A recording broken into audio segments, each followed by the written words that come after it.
ನಮಸ್ಕಾರ. ಒಂದು ಘಟನೆ ಹೇಳ್ತೀನಿ ನಾನು. ಒಂದು ಕರಿ ಇತ್ತು. ಕರಿ ಇದ್ದ ಮ್ಯಾಗ ಏನಾಯ್ತು, ಕುಡಿದ ನಿಷೇಧಾಗ ನನ್ನ ಹೆಂಡ್ತಿ ಮಾನಿಕಾರಿ ಇಟ್ಟಿದ್ಲು. ಮಾನಿಕಾರಿ ಬುಟ್ಟಿಗೆಸಿ ಸಬ್ಕಾರ ನೆಕ್ಬಿಟ್ಟು ನಾನು ನೆಕ್ಕಣ ಸ್ವಲ್ಪ ಬಾಯಾಗ ಬರೋಗ ಬಂದಿರ್ತದೆ ಪಾಪ. ಬಾಯಾಗ ಬರೋ ಏನಾಯ್ತು ಅಂತ ದವಾಖಾನಿಗೆ ಒಯ್ದಾರೆ. ಮ್ಯಾಗ ದವಾಖಾನಿಗೆ ಒಯ್ದ ಮ್ಯಾಗ ಒಂದಿನ ಹೋಗ್ಯಾವ, 2 ದಿನ ಹೋಗ್ಯಾವ. ಅಂದಾಗ ಏನಪ್ಪ ಆರಾಮಾಗ್ಯದ ಕರ್ಕೊಂಡು ಹೋಗ ಅಂತ ಅವ್ರಂದರು. ಕರ್ಕೊಂಬಂದ್ರೆ ನನ್ನ ಮಕ್ಕಳು, ಹೆಂಡ್ರು ಮಕ್ಕಳು ಎಲ್ಲರೂ ಕರ್ಕೊಂಬಂದ್ರೆ ಇಲ್ಲಂತಿಲ್ಲ. ಕರ್ಕೊಂಬರೋಣ ಮಂಚಕ್ಕೆ ಅನಿಸಿದ್ರು. ಮಂಚಕ್ಕೆ ಮನ್ಸೋಣ ನಾನೇನು ಮಾಡಿದೆ, ಹಿಂಗೆ ಅಂದೀನಿ. ನಮ್ಮ ಅಣ್ಣ ತಮ್ಮರು ಏನು ನನ್ನ ಮಕ್ಕಳು ಏನು ಮಾತಾಡ್ಯಾರು ಗೊತ್ತೇನು, ಅವು ಏನು ಹಿಂಗೆ ಅಂತಲ್ಲಿ ನಮ್ಮಪ್ಪ ಏನೇನು ಗಂಟು ಏನೇನು ಬಚ್ಚಿಟ್ಟನೇನು ಅಂತ ಅವ್ರು ಅಂದಾರ.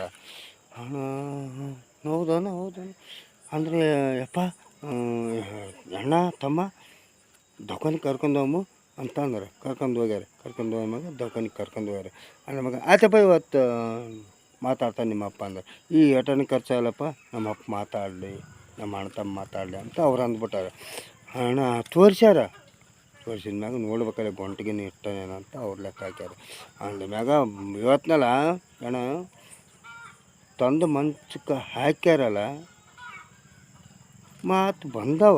ಅವತ್ತು ಮಾತಾಡಲಿ ಏನಂತ ಆಡ್ನಿ, ಯಪ್ಪ ಏನೇ ಅಂದಳಪ್ಪ ಹಿಂಗೆ ಅದು ಪ್ಯಾಳ್ಸೋಳ ಮಕ್ಕಳೇ ಮರದಾಗ ಕೋಳಿ ಮರಿ ಚಜ್ಜಿ ತಿನ್ನಕತ್ತೇವಲೆ ಅಂತ ನಾವು ಓಡಿಸ್ರಿ ಅಂತ ನಾನ್ಯಲೆ ಅಂತ ನಾವು ಯಪ್ಪ ಹೇಳ್ಬಾರ್ದು. ನನ್ನ ಪರಿಸ್ಥಿತಿ ಅಣ್ಣ ತಮ್ಮರು ನಂಬಾರ್ದು, ಮಕ್ಕಳು ನಂಬಾರ್ದು. ಹೇಳ್ತನಲ್ಲ ನಮ್ಮ ಪರಿಸ್ಥಿತಿ ತಂದೆ ತಾಯಿದು ಹೇಳ್ಬಾರ್ದಪ್ಪ, ಅಣ್ಣ ತಮ್ಮರನ್ನ ನಂಬಾರ್ದು, ಮಕ್ಕಳನ್ನ ನಂಬಾರ್ದು ನಾವು.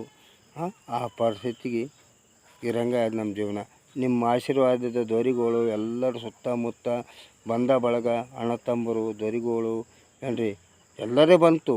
ನಿಮ್ಮ ಆಶೀರ್ವಾದ ಆರಾಮಿನಪ್ಪ ಸಾಕು. ವಿಡಿಯೋ ಮತ್ತೆ ಸೀರಿಯಸ್ ಅಲ್ಲ, ಕಾಮಿಡಿ. ಯೂಟ್ಯೂಬ್ನಾಗ ಹೋಗ್ರಿ.